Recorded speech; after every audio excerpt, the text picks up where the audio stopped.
오순절에 하늘로부터 급하고 강한 바람소리 같은 그런 소리가 들렸고, 또 하늘에서 불꽃이 내려와서 그곳에 모여있는 각 사람들 머리 위에 불꽃이 하나씩 임하는, 그런데도 머리카락은 타지 않고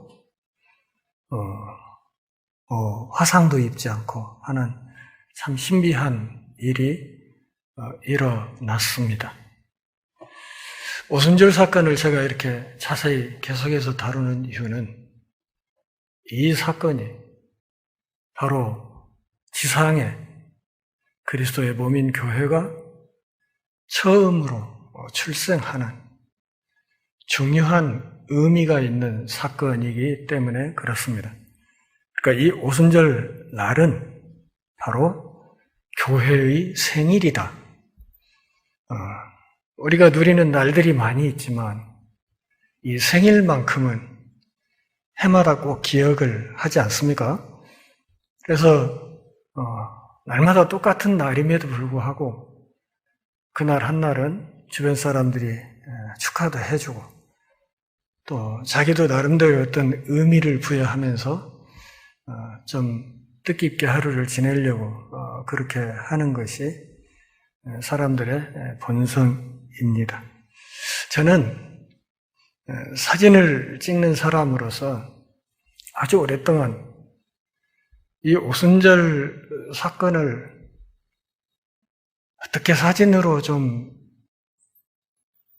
만들어 볼까, 이것을 굉장히 오랫동안 고민을 했고, 그리고 그런 고민을 품고 카메라를 들고 이렇게 운동하러 나간 길에 또 산책길에 여기저기를 둘러보다가 결국 한 장면을 찾아서 오순절 성령 강림 사건을 이미지로 만드는데 성공했습니다. 제 나름대로는 성공했다, 그렇게 말을 하고 싶고, 제가 평생에 찍는 기독 사진들이 많이 있겠지만 어쩌면 그 사진은 사진가 이광우가 찍은 대표적인 사진이 될 것이다, 이렇게 생각을 합니다. 제 사진집에 맨 첫 번째 들어가 있는 오순절 성령 강림 사건 제목이 붙은 사진이 바로 그것입니다. 이따 집에 가시면 사진집 첫 페이지를 한번 펼쳐 보시기를 바랍니다. 사람들이 어디서 찍었냐, 어떻게 찍었냐, 카메라 셔터 스피드는 얼마를 주었냐, 조리개 값은 얼마냐, 이런 걸 자주 묻는데 저는 그때마다 그건 영업 비밀이라고 그렇게 말을 합니다. 찍은 장소는 전주천입니다. 그러니까 전주천에서 그 사진을 찍고 그 사진을 찍은 날 얼마나 혼자 기분이 좋았는지 모릅니다. 속으로 역시 나는 사진을 잘 찍어. 역시 나는 괜찮은 사진가야. 이렇게 스스로 이렇게 자뻑도 하고 하면서 지금도 당신이 찍은 사진 대표작 하나 내놓으라, 이렇게 말하면 저는 사진집 첫 페이지에 있는 그 사진을 그냥 내어줄 생각이 있습니다. 가서 잘 들여다보시면 사도행전 2장에 묘사된 오순절 성령 강림 사건이 어떻게 이미지로 만들어져 있는지를 아실 수 있습니다. 그리고 잘 들여다보시면 이광우가 자뻑할 만했구나 이렇게 생각하실지도 모르겠습니다. 어쨌든 이 큰 소리가 나고 그런 과정에서 제자들이 모여있는 그 소리나는 쪽으로 사람들이 많이 몰렸던 것을 6절이 암시하고 있습니다. 그러니까 이 소리가 나면 큰 무리가 모였다, 그렇게 누가가 전술하거든요. 그러니까 원래 이 베드로의 설교로 3,000명이 회심하고 예수 믿게 되는 이 무리가 원래 모여 있었던 것이 아니고, 특별히 제자 공동체 위에 오순절 성령 강림이 있었던 이 상황에서 성령이 임하는 이 소리, 그리고 이 장면을 주변에 있는 사람들이 인식하고, 그리고 바로 그 장소로 사람들이 몰려들었다. 그리고 그렇게 몰려든 사람들이 수천 명이었다. 이렇게 생각하는 것이 좋겠습니다. 그래서 모여 들어가지고 이 사람들이 도대체 뭐라고 떠드나 이렇게 들어보니까 다 알아듣겠는 거예요. 지금 제자들이 하는 말을 알아듣는데 제자들이 하는 말의 내용이 뭐예요? 좀 이따 우리가 다루겠지만 하나님의 큰 일을 말하고 있어요. 하나님의 큰 일. 하나님의 큰 일을 말하고 있는데 그 내용을 자기들이 일상적으로 그쪽에서 살면서 쓰고 있는 그쪽 언어로 다 알아듣게 되는 거예요. 통역사도 없는데 그냥 다 알아듣는 거예요. 아, 이런 신통방통한 일이 세상에 어디가 있는가. 이런 이적을 경험하면서도 이 사람들은 곧바로 믿음으로 이끌리는 것이 아니라 어쨌다고? 그냥 소동했다고. 그래서 지난주에 제가 이적은 믿음을 산출하기 어렵다고 말씀을 드렸어요. 그러니까 이적이 믿음을 산출할 수 있는 기폭제는 될 수 있겠는데 이적 자체가 믿음을 산출하지는 못한다. 그래서 이 이적 신앙이 굉장히 위험한 것이라 이렇게 말씀을 드렸지요. 그러니까 지금도 어떤 분들은 막 어떤 이적을 좀 체험하고 싶어 하고 그런 분들이 굉장히 많죠. 그래서 그런 욕구를 가진 사람들의 그 욕구를 채워주기 위해서 일부 교회에서는 지금도 뭘 자주 해요? 소위 간증 집회라는 걸 많이 해요. 간증 집회. 여러분, 간증 집회의 위험성은 다른 것이 아니라 간증 집회를 하면서 궁극적으로 실패 사례를 말하는 걸 본 적 있으세요? 없죠? 다 끝에 가서는 그렇게 했더니 하나님의 은혜로 잘 먹고 잘 살았다. 이런 얘기가 거의 대부분이에요. 그러니까 그런 간증을 들으면서 사실은 사람들이 결론적으로는 굉장히 낙심할 수 있거든요. 아, 저 사람은 저렇게 하나님이 해줬다는데 난 뭐야 도대체? 난 버림받았나? 난 뭐 찬밥인가? 이렇게 생각할 수도 있겠지요. 근데 여러분, 우리가 분명히 알아야 될 것은 이 성경 자체가 본질이 간증집이에요. 여기에 하나님을 만났던 사람들, 하나님을 찬양하고 따랐던 사람들이 있는가 하면 또 그 반대로 하나님을 막 대적했던 사람들도 있고 수많은 사람들이 등장하죠. 수많은 사건과 수많은 이야기들이 성경 안에서 다루어지는데 여기 있는 모든 이야기의 시작과 진행과 또 위기와 또는 클라이맥스 그리고 결말 이 모든 이야기들이 사실은 다 본질이 뭐예요?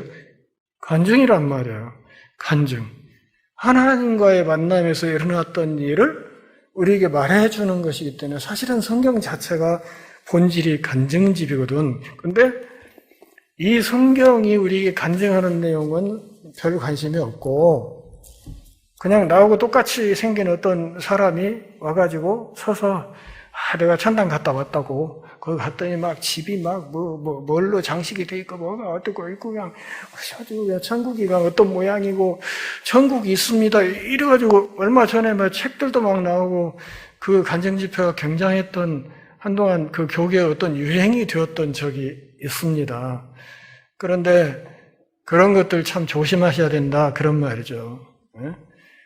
도대체 성경에 있는 가장 중요한 간증을 제대로 믿을 마음이 없는 사람들이 뭔 검증되지도 않은 사람들이 와서 몇 마디 따따따 하는 것을 그걸 가지고 그냥 그대로 믿으면서 그걸 통해서만 어떤 은혜를 받겠다고 하는 그거 자체가 상당히 문제가 있는 거 아니겠어요?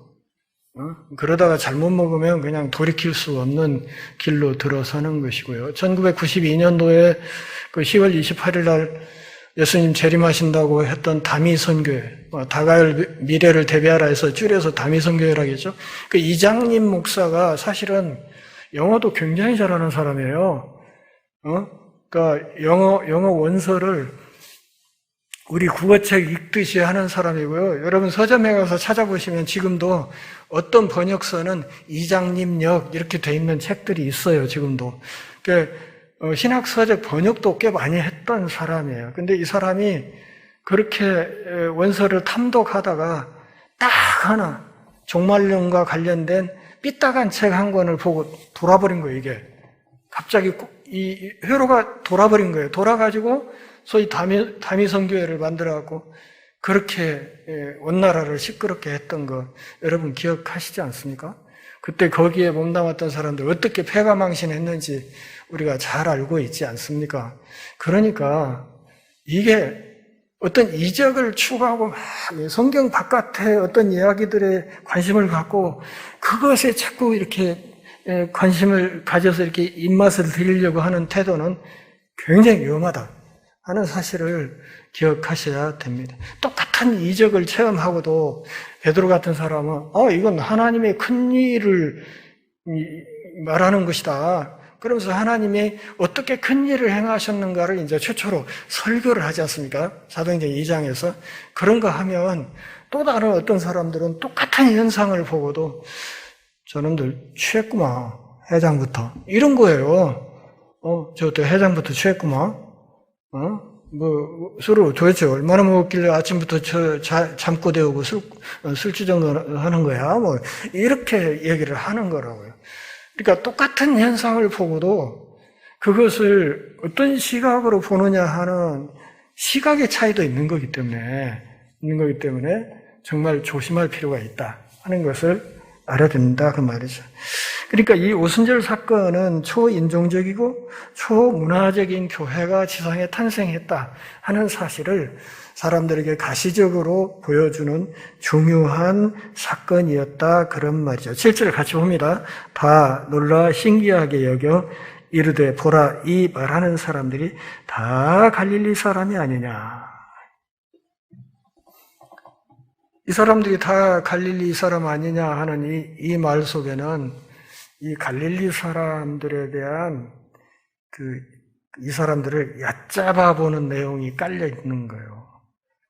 이 사람들 갈릴리 사람. 제가 지난주에 어떤 예를 들었나요? 전라도 갯땅술, 강원도 감자바우, 경상도 문디, 이러듯이 전라도 사람끼리는 좀 거시기하려면 저 무진장에서 노르고 발 맞춘 사람이구만 이렇게 하지 않습니까? 그런 것처럼 얘네들 다 갈릴리 출신 아니야? 이런 이야기는 굉장히 얕잡아 보는 말이에요. 이 사람들 별로 배운 것도 없고 저 갈릴리 수학한 물고기 배나 따던 비린내 풀풀 나는 저 형편없는 것들이 지금 뭐라고 씨부리는데 근데 참 신기하다야 이렇게. 그러니까 다 놀랐다. 그리고 다 신기하게 여겼다. 그러면서 이 이야기하는 사람들이 다 갈릴리 사람들 아니야? 그런데 저 갈릴리 사람들이 언제 우리나라 말을 배운 거요? 이런 거죠. 저 천하에 무식했던 사람들이 도대체 어디서 우리말을 배운 거야? 우리말을. 지금 우리처럼 대학이 있고 각 대학마다 각 나라의 언어를 가르치는 학과들이 있고 그런 세상이 아니란 말이에요. 그런데 이 갈릴리 촌뜨기로 알았던 이 사람들이 말을 하는데 자기가 알아들을 수 있는 말로 외국어로 지금 얘기를 한다 이 말이죠. 그걸 자기가 알아듣는 거예요 다. 그러니까 이거 얼마나 신기한 일이냐고요. 정말 신기한 일이 벌어지고 있어요. 갈릴리 사람 아니냐? 이 말에는 갈릴리 사람들은 철학자도 아니고 그렇다고 무슨 시인도 아니고 무슨 웅변가도 아니고 공부를 어디 가서 제대로 한 것도 아니고 이런 원 세상에 참 형편없는 어촌의 시골뜨기들인데 이 사람들 입에서 이런 유창한 외국어가 나오는 것이 이게 도대체 어떻게 된 일이냐. 그래서 다 놀라서 신기하게 여겼다. 이 사람들이 갈릴리 사람들이 아니냐? 하는 이 말에는 이중적인 의미가 있단 말이죠. 이 사람들을 깔보는 측면이 하나 있고 하나로는 근데 이 사람들을 통해서 어떻게 이렇게 대단한 일이 생기는 거예요 도대체. 이런 놀라고 감동하는 이런 측면도 있었단 말이에요. 어쨌든 7절에서 사람들이 다 놀라서 신기하게 여겼다 하는 이 말 속에는 하나님이 전능자시다 하는 사실과 이 오순절 사건을 시발점으로 해서 이 땅에 생긴 그리스도의 몸인 교회는 하나님의 것이다 하는 이야기가 7절에 담겨 있는 겁니다. 다시 말씀드려요. 하나님이 어떤 분이다? 전능하신 분이시다. 그래서 사람들 사이에 막힌 담을 허무시고 서로 소통할 수 있도록 하실 수 있는 분이시다 하는 것. 그분이 전능자이기 때문에 이게 가능한 거예요.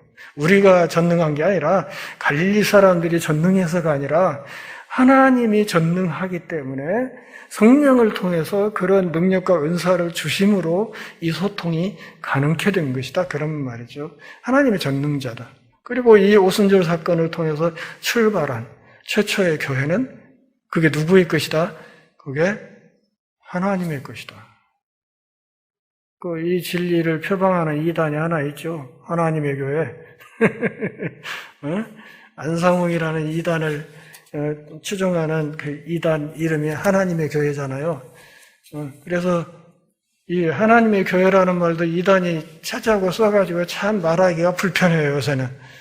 꼭 이렇게 토를 달아줘야 돼. 근데 원래 교회는 하나님의 것이죠. 그렇잖아요. 문제는 하나님이 우리가 믿는 하나님이 아니라 걔네들 하나님은 안상홍이라는 그 이단 교주라는 게 문제죠.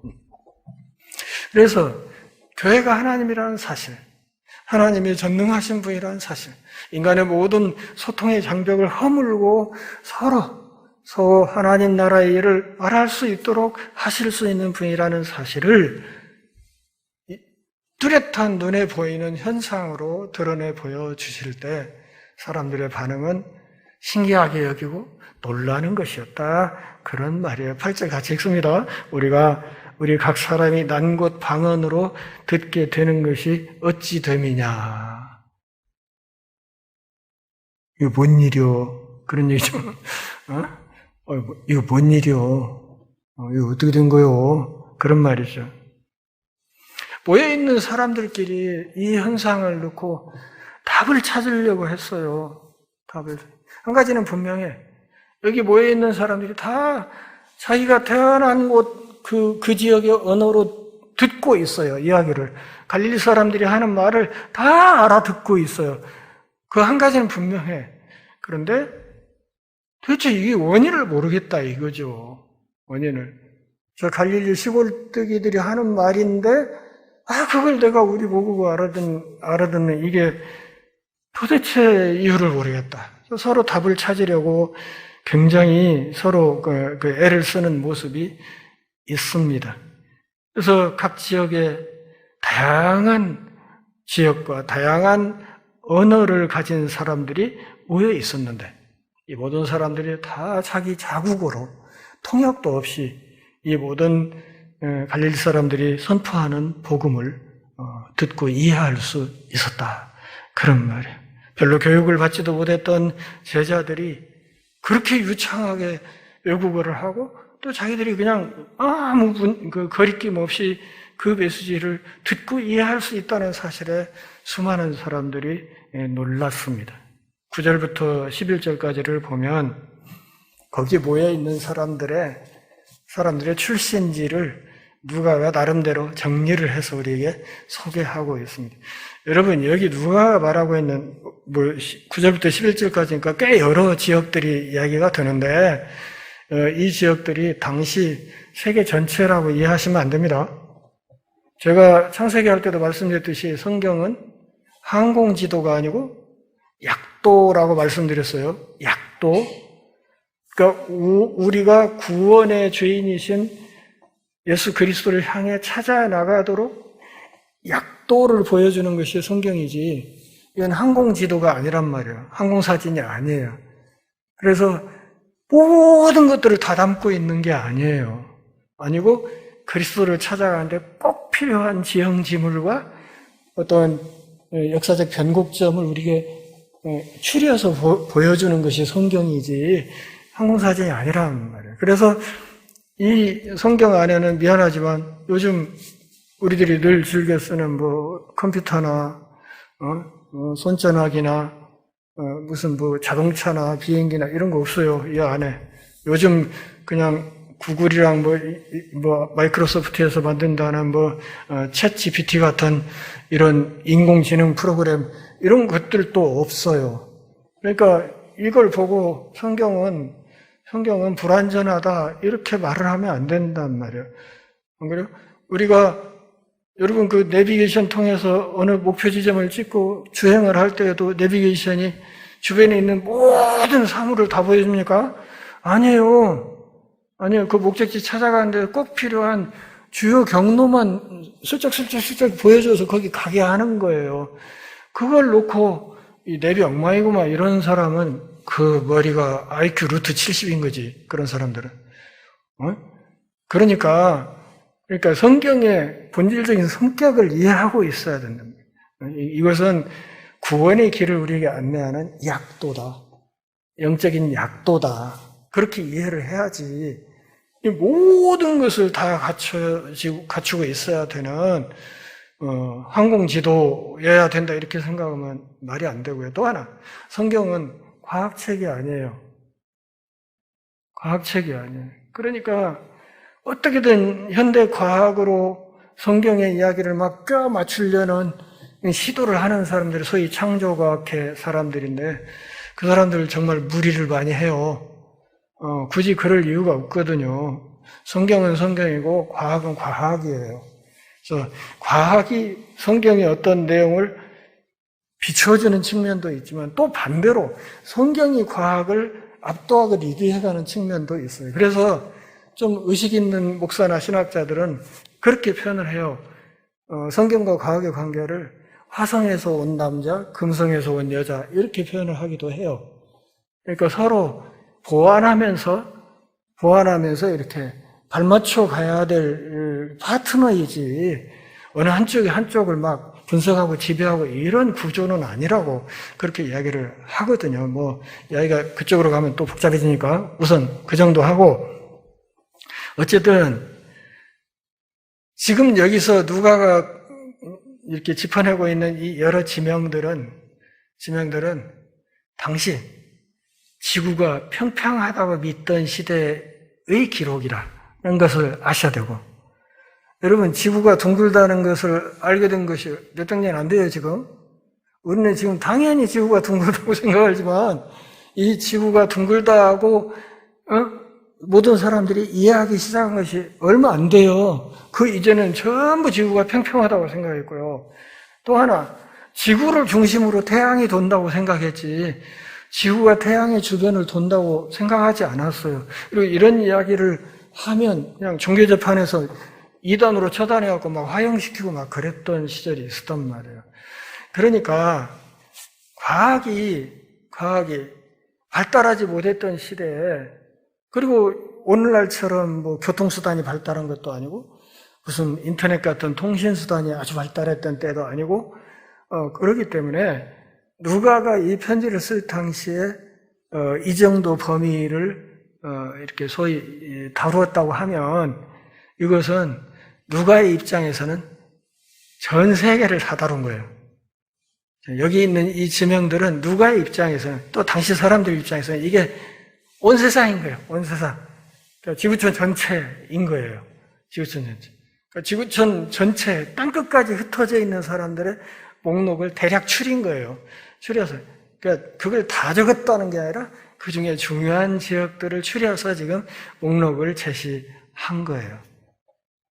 지난 시간에 얘기했던 디아스포라 유대인들이 흩어져 살고 있었던 여러 지역들을 나름대로 정리를 해서 지금 목록을 우리에게 보여주는 거다. 이렇게 생각을 하셔야 된단 말이죠. 그래서 우리는 바데인과 메데인 하면 이 바데, 메데라고 하는 것은 고대 페르시아와 관련이 있는 지명이에요. 지금 누가는 카스피의 남동쪽 지역부터 시작해서 지금 이야기를 시작하는데 바데인과 메데인이라고 하면 고대 페르시아와 관계가 있고요. 또 엘라민도 마찬가지로 고대 페르시아 남서쪽 지역을 가리키는데 오늘날로는 이란이라고 생각하시면 되겠습니다. 이란 땅. 요즘 이란이 요즘 좀 우리나라에서 좀 한동안 시끄럽지 않았습니까? 그래서 이란, 그 다음에 또 메소포타미아라는 말은 이 메소포타미아라는 이 말의 뜻이 무엇인가 하면 두 강 사이란 뜻이에요. 두 강 사이. 티그리스 강과 유프라테스 강, 두 강 사이 지역을 메소포타미아 이렇게 이름을 붙였던 거예요. 뜻은 두 강 사이, 이 땅, 그런 뜻입니다. 그 다음에 유대, 갑바도기아라고 하면 소아시아, 터키. 요즘 나라 이름이 바뀌었죠? 터키가 튀르키예로 국호를 바꾸었지 않습니까? 그러니까 현재 튀르키예 지역이 이 갑바도기아 이 일대입니다. 그 다음에 본도는 갑바도기아 북부와 서부 지역이고요. 아시아라고 하면 오늘날의 튀르키예의 서쪽 끝, 이 서쪽 끝 지역의 수도 지역이 어디냐면 에페소예요. 에베소. 그래서 나중에 사도행전 19장에 가면 바울의 전도 사역으로 에페소에 교회가 세워지는 이야기를 다루게 될 것입니다. 10절 같이 읽습니다. 부르기아와 밤빌리아, 애국가 및 구레네에 가까운 리비아, 여러 지방에 사는 사람들과 로마로부터 온 나그네 곧 유대인과 유대교에 들어온 사람들과. 부르기아라고 하면 소아시아 비시디아 안디옥을 가리킵니다. 이 소아시아 비시디아 안디옥 지역은 바울이 1차 선교 여행 때 복음화했던 지역입니다. 이 내용은 나중에 사도행전 13장 13절 이하에서 다루게 될 것입니다. 밤빌리아는 소아시아 지중해 연안 지역입니다. 애굽은 어디예요? 북아프리카죠? 아프리카 북부 쪽, 북아프리카 약속의 땅 남부에 있는 북아프리카 북부 지역에 있는 땅이지요. 그리고 구레네에 가까운 리비아라고 하면 애굽의 서쪽 지역. 다시 말하면 약속의 땅 약간 남쪽 쪽에 있는, 그러나 애굽에서는 서쪽 지역에 해당되는 그런 지역. 이 여러 지방에 사는 사람들과 또 이제 저쪽 서쪽으로 가서 로마로부터 온 나그네, 곧 유대인과 유대교에 들어온 사람들. 유대교에 들어왔다는 말은 유대교로 개종한 사람들이라는 뜻이에요. 다른 종교를 믿다가 유대교로 개종한 사람들. 그러니까 지금 누가는 이 지역들을 쭉 이야기를 하면서 디아스포라 유대인들의 살고 있는 지역들을 말하고 있습니다. 당시 로마 제국에서는 로마의 평화, 팍스 로마나 이런 구호 아래에서 사람들에게 여행과 무역을 허용하고 있었기 때문에 이 사람들이 오순절에 성전에 순례객이 되어서 제사를 지내러 올 수 있었다. 이렇게 이해하면 되겠고, 누가의 증언으로는 로마에서 온 순례자들도 있었다 하는 것이죠. 그러니까 이탈리아 로마로부터 이쪽 팔레스타인의 예루살렘 지역까지 나중에 가서 지도 확인해 보시면 거기서 여기까지 순례하러 오려면 이 거리가 얼마나 되는지 한번 잘 확인해 보시기를 바랍니다. 육로로는 얼마나 걸릴 것이며 또 중간에 배를 잠깐씩 탄다고 해도 도대체 얼마만한 거리를 움직여야 되는지를 한번 잘 생각해 보시면 되겠습니다. 11절 같이 읽어볼까요? 그레데인과 아라비아인들이라 우리가 다 우리의 각 언어로 하나님의 큰 일을 말함을 듣는도다. 크레테 섬이죠. 지중해에 있는 크레테 섬, 그리스 본토 남쪽에 있는 큰 섬을 말합니다. 그 다음에 아라비아인들이라고 하면 홍해로부터 유프라테스 사이에 있는 나바테아 왕국을 말합니다. 당시 나바테아 왕국. 그러니까 사도 바울이 회심한 뒤에 최초로 전도 사역을 하러 달려갔다고 알려진 지역이 바로 이 나바테아 왕국입니다. 거기 가서 전도 사역을 했다고 그렇게 신학자들은 생각을 하고 있죠. 아까도 말씀드렸던 것처럼 누가는 각 지역에서 왔던 모든 사람들이 모든 지역을 다 망라해서 목록의 전체를 제공하는 건 아니에요. 그렇지만 거기 모인 사람들 중에 대표적인 지역, 특별히 유대인들이 그 포로로 잡혀간 뒤에 귀환하지 않고 각 지역에 흩어져 살고 있었던 디아스포라 유대인들의 중요 거점들은 분명하게 짚어나가고 있는 그런 흐름을 우리에게 보여주고 있고, 여기서 모인 사람들이 언어가 다 각기 달랐을 텐데 이 사람들이 그 지역, 자기들이 그 공용어로 쓰고 있는 그 언어로 하나님의 큰 일에 대해서 갈릴리 사람들이 말하고 있는 이 내용을 그대로 다 알아들었다고 이야기를 하는 것입니다. 그러니까 하나님의 큰 일을 자기 본토어로 다 듣게 되었다는 것입니다. 그것을 지금 누가가 우리에게 증언을 해주고 있는 것이고, 지금 디아스포라 유대인들의 거점 지역들을 목록을 말함과 동시에 누가가 지금 그려나가고 있는 한 가지 그 흐름이 뭐냐면 사실은 사도행전의 방향입니다. 그러니까 사도행전 1장 8절에서 예수님이 뭐라고 그랬어요? 너희가 성령의 권능을 받고 온 예루살렘과 온 유대와 사마리아와 땅끝까지 이르러 내 증인이 될 것이다 하고 그렇게 말씀을 하셨던, 소위 당시로서는 땅끝으로 여겨지던 지역들의 목록을 여기에 포함시켜서 이야기를 한 것이다. 그러니까 예수님의 명령을 받던 예수님의 제자들이 이 복음을 들고 어느 지역으로 뻗어나가야 될 것인지에 관한 거대한 그 그림을 지금 미리 이 몇 개 절에서 보여주고 있는 것이다 하는 것이고, 나중에 사도행전을 쭉 다뤄가다 보면 누가가 지금 애초에 짚었던 이 지역들을 향해서 복음이 이렇게 어떻게 확산되어 나가는지, 그리고 이런 지역들에 어떻게 이 복음이 전파되고 거기에 어떻게 하나님의 백성들이 생기고, 그리고 거기에 각 지역에 어떻게 그리스도의 몸인 교회들이 생겨나가는지를 그리는 것이 사도행전이라 그런 말입니다.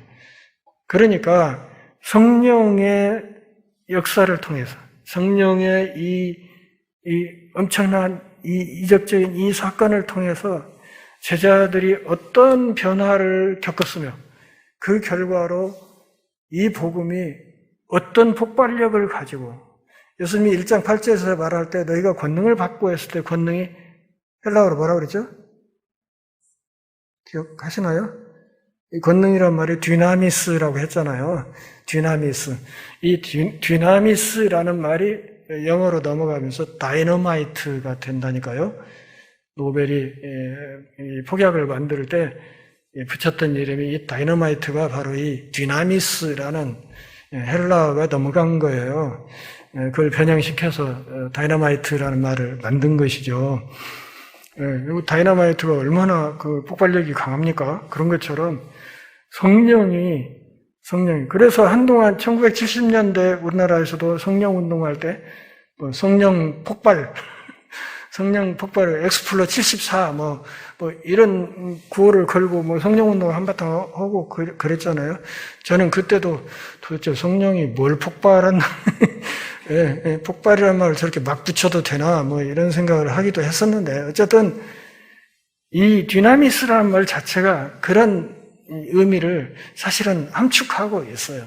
함축하고 있어서 성령이 강력하게 뻗어나간다고 말을 할 때는 바로 이와 같은 폭발적인 어떤 확산세를 언급할 수도 있는 것이다. 이렇게 이해할 수도 있겠습니다. 어쨌든 이 목록을 통해서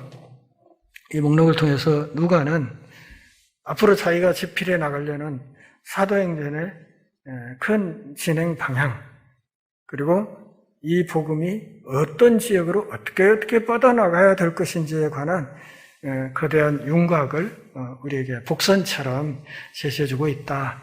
이렇게 이해하시면 되겠습니다. 사도 바울이 로마에 편지를 써 보낸 게 로마서잖아요. 로마서가 사실은 종교개혁의 불씨를 당긴 결정적인 성경인데 루터를 뒤집어 놓은 성경이 로마서거든요. 그러니까 이 로마서가 굉장히 중요한 성경인데 성경이 바울이 심혈을 기울여서 쓴 기독교 구원론인데 이 로마서를 로마 교회에서 보냈다는 이야기는 이 편지를 사도 바울이 보냈을 때 그 로마 지역에 바울의 이 편지를 받아 읽고 이해할 만한 사람들이 있었을까요? 없었을까요? 있었다는 얘기죠. 그럼 어떤 사람들이었을까요? 여기. 10절에 있는 로마로부터 온 나그네. 이 사람들이 이미 이때, 오순절 때 사도들이 말하는 하나님의 큰 일에 대해서 또 베드로가 말하는 이 설교를 듣고 나름대로 복음의 기초 틀은 가슴속에 담은 채로 자기 지역으로 돌아갔다는 이야기고 가서 그들이 나름대로는 그 복음에 기반한 어떤 신앙생활을 나름대로는 하고 있었을 것이라고 추측을 할 수 있단 말이죠. 그러니까 로마에 이 편지를 받을 만한 공동체가 있었다. 이렇게 추론하는 것이 합리적이죠. 그래서 이 오순절 성령 이 사건이 그만큼 세계 기독교 역사에서 정말 중요한 일이라 하는 것을 한 번 더 강조하면서 다음 주에 계속하겠습니다. 기도하겠습니다. 하나님 아버지, 오늘도 우리가 모여 주의 말씀 앞에 엎드려서 함께 주의 말씀을 살피고 생각하는 은혜 주셔서 고맙습니다. 참 이 복음의 능력, 성령 하나님의 역사하시는 능력이 얼마나 대단한지 이 극동지역, 한반도 남쪽 좁은 지역에 사는 오늘 우리에게까지 이 복음이 전해진 것을 생각할 때 참으로 감격스럽습니다. 하나님 아버지, 이 성령님의 이 폭발적인 역사를 우리가 사도행전을 통해서 더 깊이 배우게 하시고 성령 하나님의 인도와 다스림을 따라서 우리의 남은 신앙의 발걸음이 더욱 복될 수 있도록 은혜를 허락하여 주옵소서. 예수님의 이름으로 기도합니다. 아멘.